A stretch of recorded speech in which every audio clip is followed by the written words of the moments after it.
Hello there and good afternoon from wherever you are watching us from. This is Business Today right here on KTN News on this 13th day of June 2023.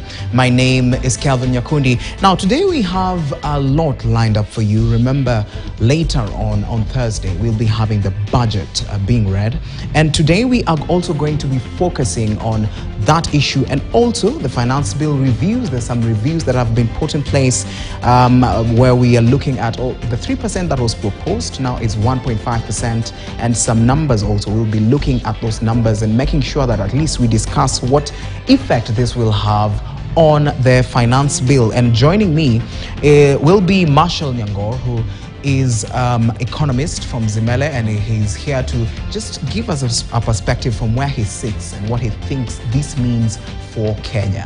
All right, now before we get to that, let us look at some of the stories that we have today. Kenyans have been urged to brace for the higher cost of commodity in the next financial year, occasioned by higher value-added tax on petroleum products as proposed in the finance bill, which will see VAT on petroleum products rise to 16% from the current rate of 8%. Now, according to James Mulili, a tax expert from PKF, VAT on fuel will increase the cost of production, which will be passed on to the consumer. Issue of VAT on fuel and the knock-on effect.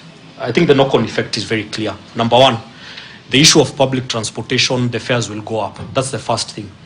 But then remember, for any agricultural produce to be lifted from the farm to the market is normally transported. That impact will also obviously be translated to the price of food items. That's the first thing. The second thing, petroleum products and fuel has a lot of application to supplement electricity when it comes to manufacturing. So that's an added cost that will come towards the price of commodities from a manufacturing point of view.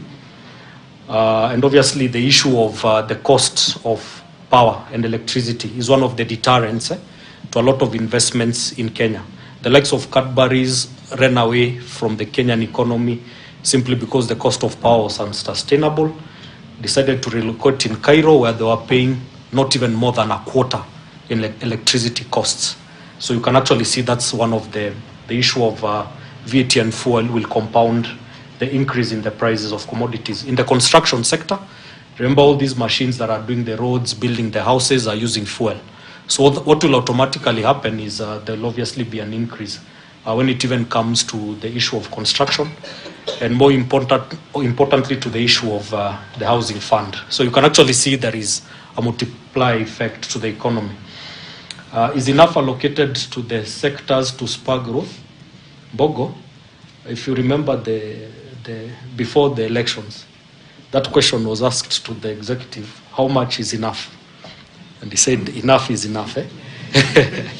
So maybe I can say, I would say the amounts should be sufficient, but the biggest concern always is the accountability of the funds. It's actually surprising that at times by the end of the financial year, amounts that have been allocated to ministries have not been fully utilized and have to be returned to the national treasury.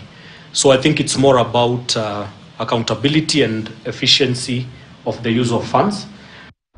Now, Embu Senator Alexander Mundigi has called on counties to take up and